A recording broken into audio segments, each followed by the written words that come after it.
So hello guys, so welcome to my YouTube channel. So for today's video, at you can see, this is my scooter.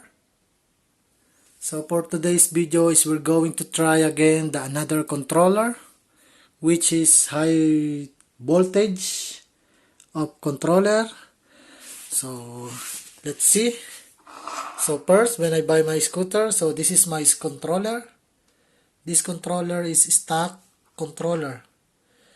So when I add battery, and then I will change my controller 100 volts. So I convert the another one to 100 volts. And now I have also 100 volts trace cut controller.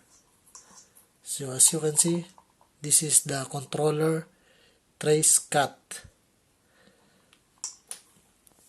And now, last vlog, I will try this kind of controller. This controller is 52 volts. Yeah, this controller is 52 volts. And this is the pantalla or dashboard of this kind of controller. So I will try the 4 controller already. So now we're going to try the another controller. So this is my new controller. So this controllers is 60 volt. So this dashboard is 60 volt YKK controller. 60 volts, 500 to 600 watts, 30 ampere. So this kind of controller is very big, better than to my another or previous controller. As you can see the size, it is very big. So that's why I just want to try this kind of controller. So let's go and let's fix or connected to my scooter of this kind of controller. So let's go guys, so let's do it now. So alright guys, so this is my new controller. It is very big. So now we're going to connect my new controller to my scooter. And then we will try if how many speed or increase the speed of my new controller. So let's go and let's connect it now.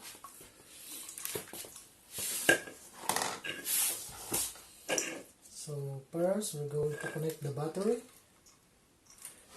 So make sure this is close. Connect to the battery. And then we're going to connect the motor. We're going to connect the motor. And then this kind of motor, so we will going to change again. The blue one, we were connected to yellow one to reverse the run of the motor. And then the blue one of the motor, we're going to connect to the yellow of the controller. So it's wait a minute. So we're going to take out this kind of tape. Alright, so we're going to put it now. Alright, so we are already connected now.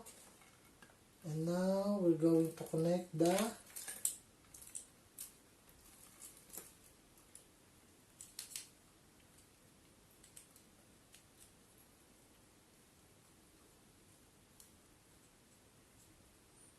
this one. So I'm going to connect the 5 pin. So we're going to connect. So this kind of wire is only for the wiring for the lights or the brake level. So next time we will going to connect this kind of wire. So first we're going to check it's okay already. So we're going to check. So we are already connected now. And also this we're going to connect. Red. Alright. So, and then the last one is the dashboard. So we're going to connect the dashboard from here. This one. So, alright. So we are already connected now. So let's see it's how many speed we can reduce this kind of controller. So now we're going to open the battery. Okay. So now we're going to try it now. So let's open. Alright. So gear 1, we're going to try the gear 1. As you can see, the motor is already running here. So let's try it now. So as you can see, the motor is there. So let's try it now. So first is gear 1.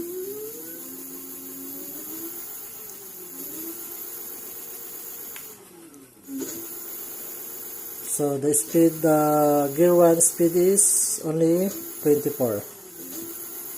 So let's change to gear 2. So this is the gear 2.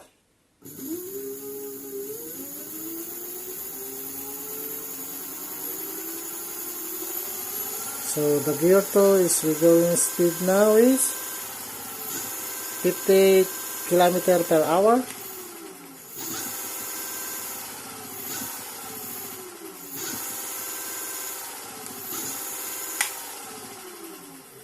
So we're going to change mode the last one, the gear 3.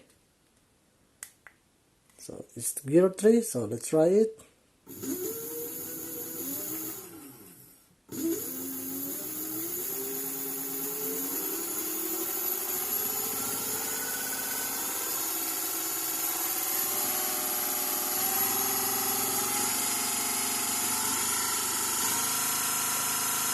So this is it, guys. So the speed now is 94 km per hour. So this kind of controller is better than, very good to better than to another controller. So as you can see, 93 km per hour.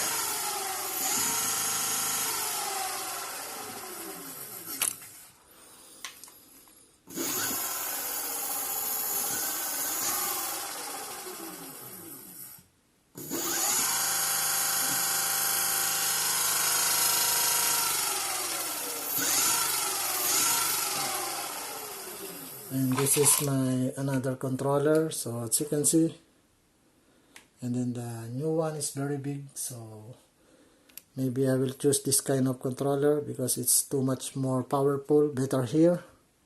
The Xiaomi and the 100 volts and then the 52 volts, so 94.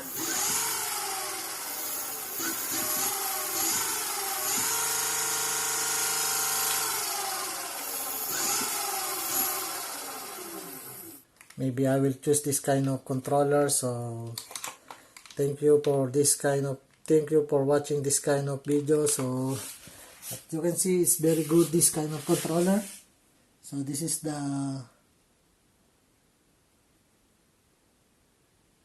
name of the controller, brushless controller, 500 to 600 watts motor, current is 30 ampere, 60 volts. So this kind of controller is 60 volts, and then also this kind of dashboard is 60 volt also. So this is it, guys. So thank you for watching this kind of video. So next time we will going to try this kind of controller, and then we're going to ride. So this is it, guys. Thank you and sign out.